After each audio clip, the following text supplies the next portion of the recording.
भोगराज, जिसने खाने में ऐसी चीजें डालना शुरू की कि पूरा गांव उनका दीवाना सा हो लिया।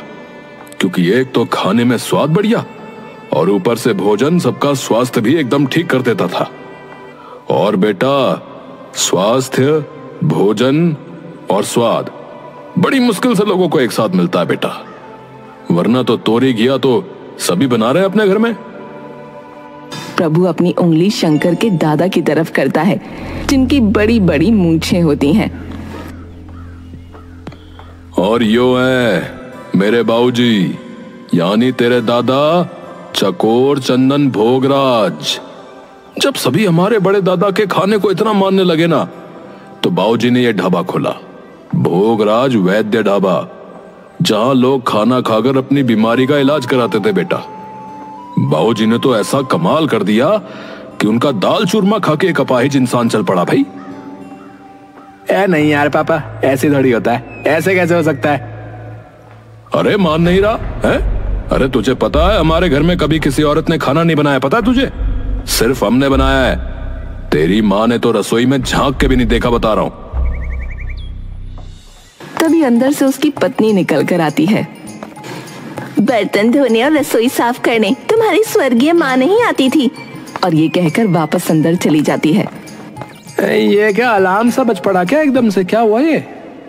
अरे हाँ, तो मैं ये कह रहा था बेटा कि उस चमत्कार के बाद तो ढाबे पे लाइन लग गई। हाँ, लेकिन फिर आया मैं, प्रभु भोगराज, और बाबूजी भी चल बसे उस वक्त। और उसके बाद तो बचा ही कुछ ना। जब से मैंने बागडोर संभाली, तब से बेड़ा ही गर्क होता गया ढाबे का। अरे पापा, वही तो मेरा सवाल है हमेशा से कि ऐसा हुआ क्यों? वो क्या डालते थे ऐसा भाई खाने में, और आपको क्यों नहीं पता उस चीज के बारे में? बोलो। अरे बताया ही नहीं कभी, बस इतना पता है कि कोई खास सामग्री थी जो किसी जगह से लाते थे जाके। अब मैं वो चीज नहीं ला पाया और धंधा धीरे धीरे ठप हो गया। तो फिर इसे बंद करके क्या करोगे? अरे वो छोड़, तू जाके दाल छौंक दे जा। पुश्तैनी दुकान है पापा, ऐसे कैसे बंद कर सकते हो आप? अरे बेटा, पुश्तैनी हो चाहे कल खुली हो, बिना पैसों के कोई दुकान नहीं टिकती। शंकर चुपचाप दाल बनाकर बाहर चला जाता है। यार, यहाँ रहना तो मेरा दिमाग फाड़ देंगे ये। चलो रघु से ही मिलके आते हैं थोड़ी देर। शंकर मैदान में जाकर देखता है तो रघु अपने दोस्तों के साथ बैठा होता है। शंकर? शंकर दूर से हाथ उठाकर उसे सलाम करता है। क्या हाल है भाई के? बस सब बढ़िया। आज इतनी सुबह यहाँ कैसे भाई? अरे बस वही रोज की महागाथा यार। क्या हुआ है? फिर कुछ दिक्कत आ गई क्या ढाबे में? अरे यार, रोज का एक ही ड्रामा यार है। आज ये कम कर दे, आज वो कम कर दे, और आज तो कहते हैं कि कुछ और ढूंढ ले भाई। अरे जब खून में खाना बनाना है तो क्यों कुछ ढूंढूं है? तभी रघु का एक दोस्त शंकर से कुछ पूछने लगता है। भाई शंकर, तुम्हारा खाना बनाना तुम्हारे खून में था है? मतलब?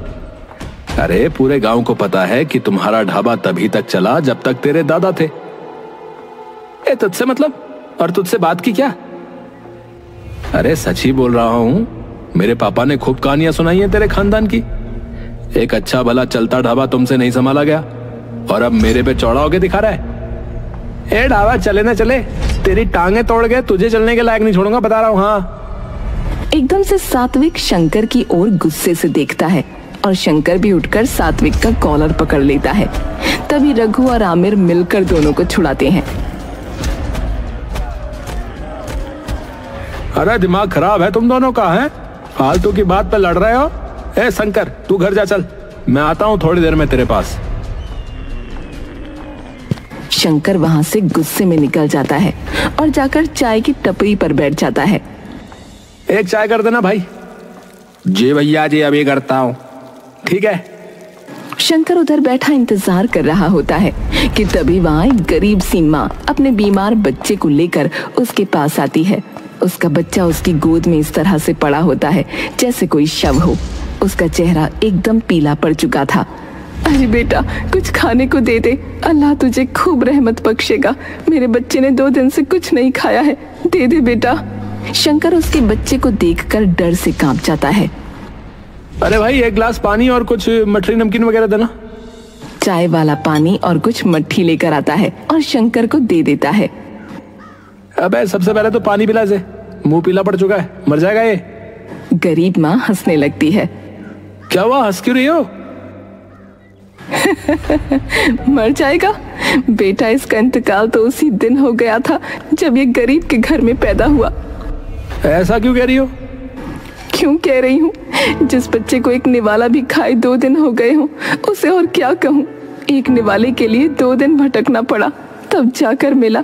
तो क्या करें ऐसी जिंदगी का। लोग कहते हैं कुछ काम कर लिया करो, पर काम क्या करें बेटा।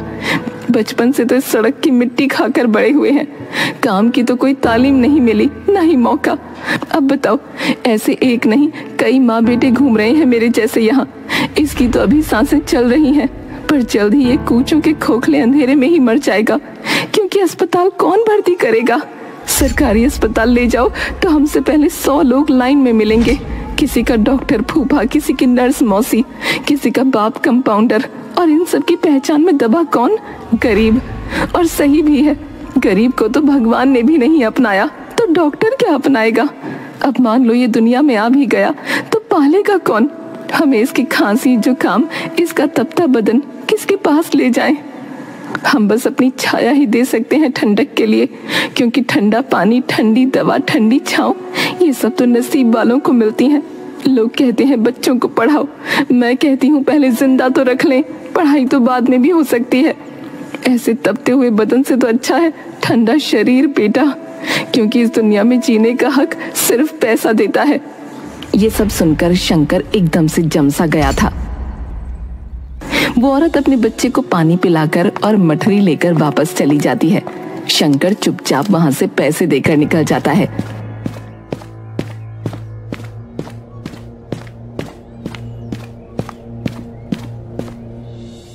तभी जाते जाते गांव का सरपंच उसे देख लेता है। अरे ओ शंकर। नमस्कार मुखिया जी। अरे नमस्कार बेटुआ, नमस्कार। है? अरे क्यों इतना मुंह लटकाए चले जा रहे हो? क्या हो गया, क्या हुआ? कुछ नहीं मुखिया जी, बस ऐसी। अरे क्या दुकान वगैरह में कोई दिक्कत विक्कत चल रही है क्या? अब चल तो रही है मुखिया जी, आपको तो पता ही है दादा के जाने के बाद क्या हाल हुआ है। हाँ वो तो है। तुम्हारे दादा और परदादा तो जादूगर थे भैया। अरे गरीब तुम्हारे दादा को पता है क्या कहते थे? क्या कहते थे? अरे मसीहा अपना भाई। क्यों? उन्होंने तो बस ढाबा खोला था। हाँ माना कि उनका खाना लोगों को ठीक कर देता था, पर गरीब उसके पैसे कैसे देते थे? अरे पैसे? अबे कौन से पैसे हैं? अरे तेरे दादा ने कभी अपनी दहलीज से किसी गरीब को उल्टा नहीं मोड़ा। हाँ, मुफ्त में अपना जादुई खाना उन्हें खिलाया। तेरे परदादा ने भले ही खूब सेवा करी गरीबों की, पर जब तेरे दादा थे ना, तो लोग कहते थे कि उन्होंने गांव के किसी गरीब को भूखा नहीं सोने दिया।